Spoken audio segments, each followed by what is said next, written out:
Chapter 5, A New Hero. Mr. Penderwick believed in long walks.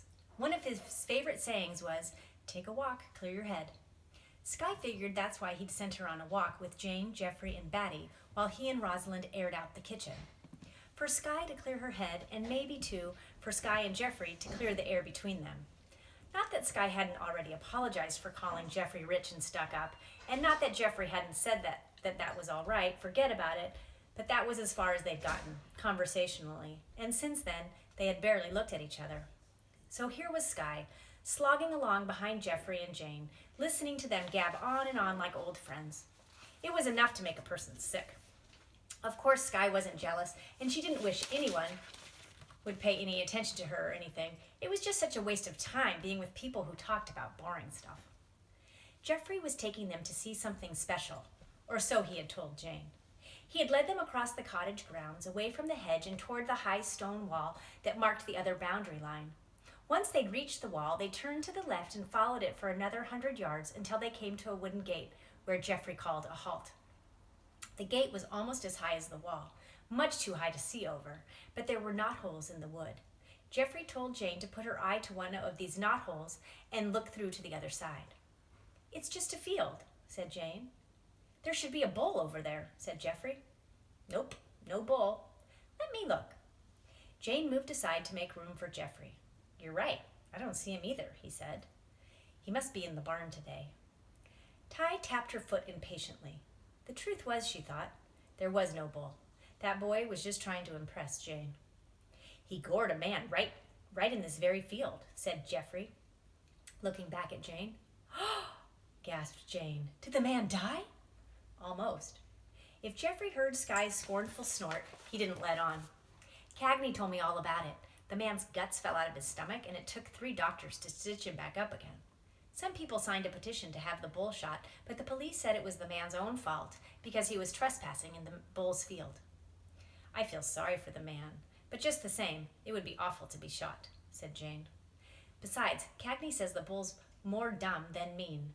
It's not right to shoot someone because they're not intelligent," said Geoffrey. "He could be hiding in a corner." Jane looked through the gate again. The knothole was too small to give much of a view. "There's a ladder in the wall further down. We could climb it and look over the top," Geoffrey said. He turned and looked at Skye. "Do you want to come?" Skye didn't, but because she figured that Geoffrey didn't want her, she shrugged and said, "Sure, okay." So off they went, Jane and Geoffrey talking, and Skye trailing behind, wishing she had never gone through that silly tunnel and bumped into this silly boy. "Stay close to your sisters," Rosalind had told Batty, and Batty had stayed pretty close while they were all walking. But when Geoffrey stopped at the gate, Batty drifted away and hid behind a bush. Not just because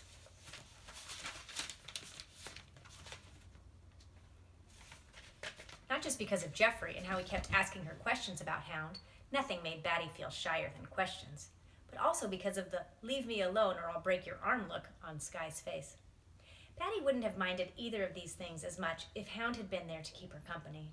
But he would have had to be on a leash, and Hound thought that being on a leash meant playing tug-of-war. Batty peeked out from behind the bush. Geoffrey and her sisters were leaving. She knew she should follow them, but first she wanted to see what was on the other side of the gate. She had been too far away to hear about the man-goring bull. Uh-oh. She crept out from under the bush and over to the gate and put her eye to a knothole. What she saw was a field full of clover and daisies, with a barn over on the other side. Now Batty knew all about horses and their needs. There was a horse farm near the Penderwicks' home in Cameron, where Mr. Penderwick often took Betty to feed carrots to her favorites, Eleanor and Franklin. So she knew a perfect field for horses when she saw one. And while she didn't see any actual horses through the knothole, she figured that didn't mean there weren't any. They were probably hiding just out of her view. Horses could be shy, too. The gate was locked and too high to climb over. There was, however, a gap at the bottom, big enough to crawl through. Batty carefully wrapped her wings around her shoulders, flopped to the ground, and wiggled under the gate. Alas, no horses, not even a shy one. Batty looked this way and that, but she was alone on that side of the wall. Oh well, she would pick daisies instead and take them back to Rosalind to make a chain. She headed toward the largest clump of daisies and bent to her task. All was at peace while Batty picked flowers and hummed a song about kangaroos. Above, the birds wheeled cheerfully across the sky. Below, the worms slid happily through the soil. In between, the summer breeze softly rolled the clover and daisies. But soon the peace was disturbed. Across the field from Batty, the barn door swung open as if shoved by something very strong. And here it came. Strong, yes, and big and black. The king of the field, the bull, sauntered out into the sunshine and proudly surveyed his realm. Skye lagged as far behind Jane and Geoffrey as she could without being too obvious. By the time she finally bothered to catch up with them, Jane was already halfway up the ladder in the stone wall. Jane looked down at her and said, "Isn't Batty with you?" Skye had forgotten about Batty, but wouldn't admit it for the world. Watching over Batty was always the job of the OAP, or Oldest Available Penderwick, and without Rosalind, Skye was definitely the OAP. "She was hiding behind a bush when we were at the gate," said Geoffrey. More showing off, thought Skye, who hadn't noticed Batty behind her bush. "Maybe I'll be able to spot her from up there," said Jane, then clambered to the top of the ladder and hoisted herself onto the wall. "It's wide enough up here to walk." "Be careful," said Geoffrey. "It's a long drop." "I don't see Batty," said Jane, surveying the cottage side of the wall. "She probably went back to see Hound." Skye hoped it was so.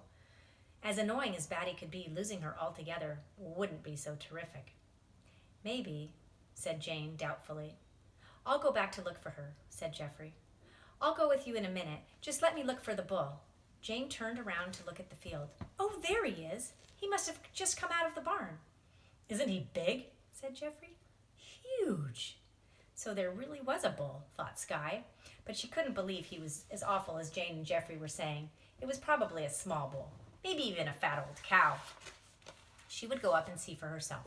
But Geoffrey was in between Skye and the ladder, and she'd stand there all day rather than ask him to move. "Go on up and look," said Geoffrey, stepping out of Skye's way. "After you." She wasn't going to fall for his phony politeness. "Crosby, what are you doing?"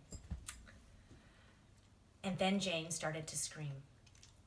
Batty was watching a purple and orange bug when Jane screamed. The bug had fallen off a daisy, and Batty had lain down on her stomach to make sure it landed safely. Batty recognized the scream as Jane's, and as Jane had a habit of screaming more often than Skye, for example, Batty wasn't worried. However, she did look up from the bug.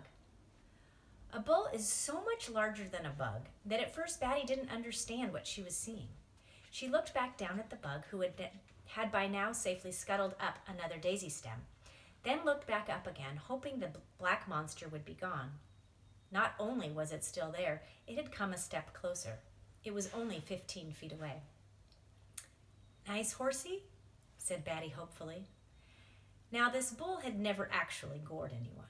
It was true that once a tourist had sneaked into the field and dropped his expensive camera in front of the bull, who, quite rightly, stepped on it and smashed it to pieces.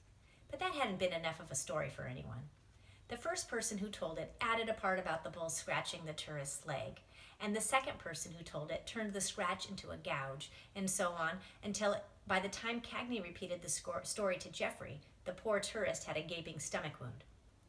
When Geoffrey told Jane, he hadn't exaggerated all that much, just changing one doctor to 3. Nevertheless, gorer or not, the bull was not sociable, and he particularly didn't like visitors laying in the middle of his favorite daisy patch. It was also possible that he didn't like being called a horsey, because now he shook his horns and stomped his foot at Batty.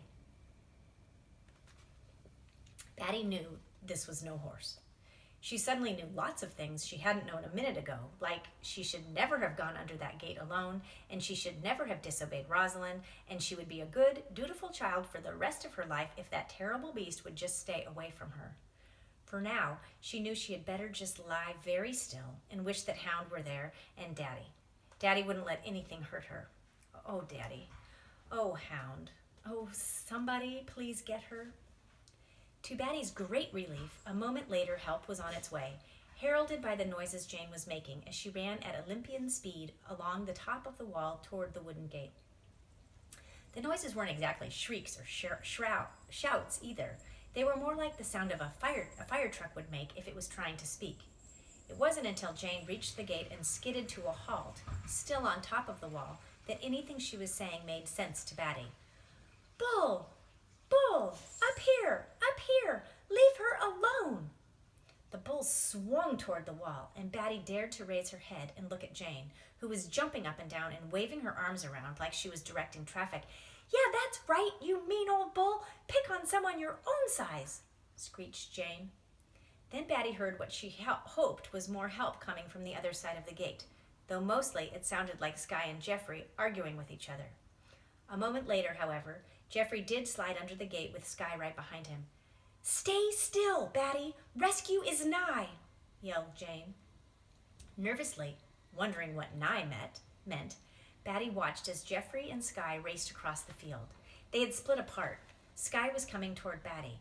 Geoffrey was heading straight to the bull. Geoffrey shouted, "Yeah! Yeah! Come at me, bull!" Poor bull. He had simply wanted to quietly munch daisies in the sunshine, and now his private paradise was full of active and extremely noisy creatures. He hadn't the wits for it. He looked from Jane to Geoffrey to Skye and back to Batty, clearly deciding which to eliminate first. His beady eyes fixed on the one closest to him, the one who had dared pick his daisies. He lowered his head and horns and began a lumbering march to Batty. Batty saw him coming. She made herself as flat as possible, almost a pancake, then closed her eyes and wondered how much it would hurt. Next thing she knew, she was being lifted like a sack of flour and thrown across somebody's shoulder. She opened her eyes. It was Skye. Skye had gotten to her before the bull. Now Geoffrey was shouting again, "Take that! And that!" And with each that came the sound of a small stone hitting the bull's hindquarters. Geoffrey was drawing the bull's attention to himself so that Skye could get away with Batty, and it was working. The bull was not going to put up with the stones being thrown at him, no matter how small. He turned to face his new enemy. From the wall, Jane screamed, "Now, Skye, run!" Carrying Batty, Skye took off at a lopsided run, while the bull pawed the ground and lowered his gigantic head at Geoffrey. "Charge!" Batty had never had a hero outside of her own family. She'd always figured that her father and Rosalind were enough heroes for anyone. But as she bounced crazily up and down on Skye's shoulder during that wild run to safety, a new hero came to her life. She watched Geoffrey work that bull as though trained from birth as a toreador. This way and that he went, darting and weaving and spinning and jumping, always heading away from Skye and Batty. And the bull followed, frantic to rid himself of this exasperating intruder. Slam! Skye threw Batty to the ground and shoved her under the gate. As Skye started through after her, Jane howled at Geoffrey. "All in free, Geoffrey! Run for your life!" In the field, the final race began. Skye struggled to her feet and planted herself at the gate's knothole. Batty stayed on the ground and peered underneath. Jane kept to her perch on top of the wall. All three watched, terrified, as Geoffrey dashed toward them, the bull only yards behind him. "Oh, hurry, Geoffrey! Geoffrey, run! Run, Geoffrey!" came shrilly from the three throats. Closer, closer, closer. In one swift motion, Geoffrey was on the ground, under the gate, and up again. He and Skye each grabbed one of Batty's arms and lifted her up as Jane leapt off the wall. "Go!" said Geoffrey, and they all took off just as the bull crashed his great horns into the gate.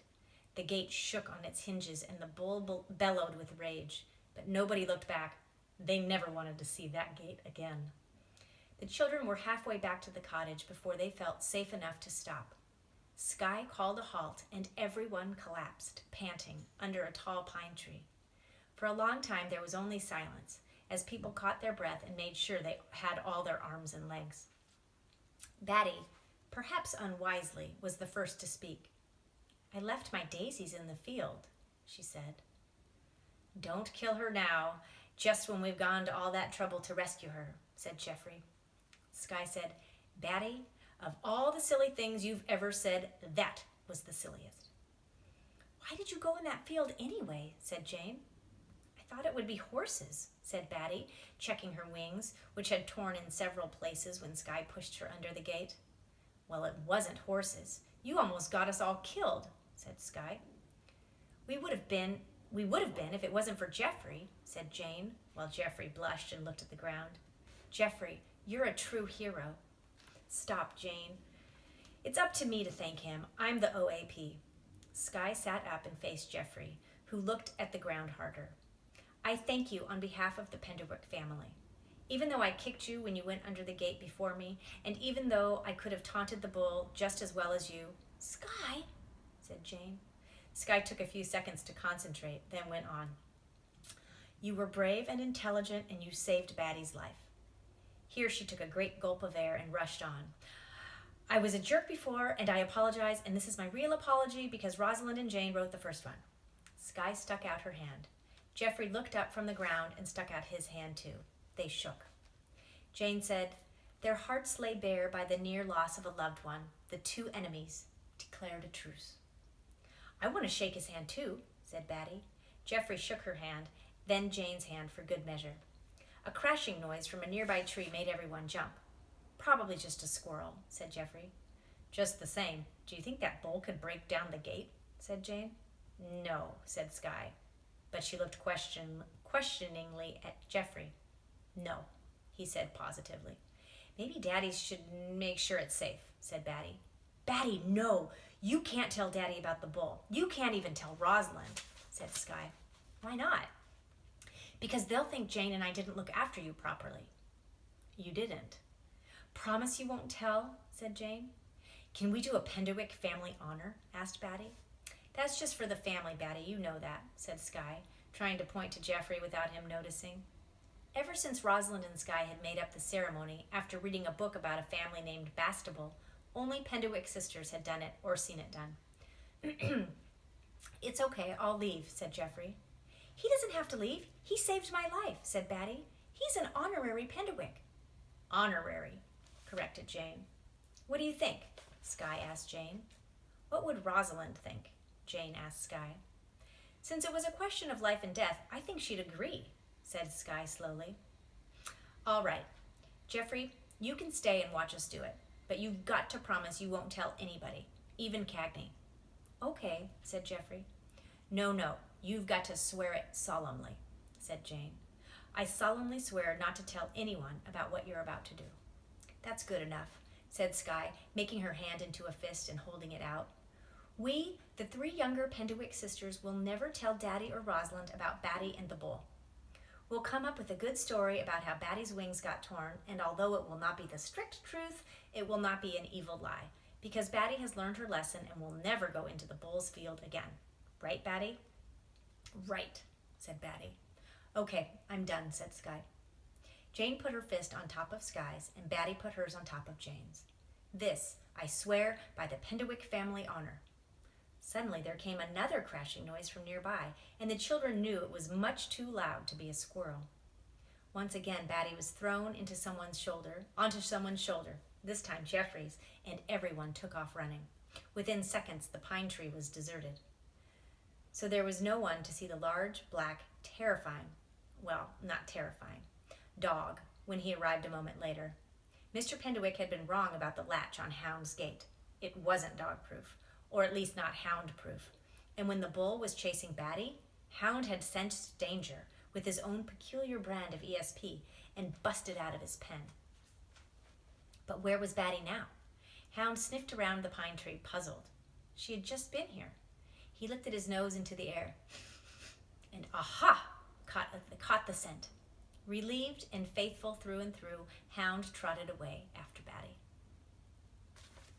That's a good dog.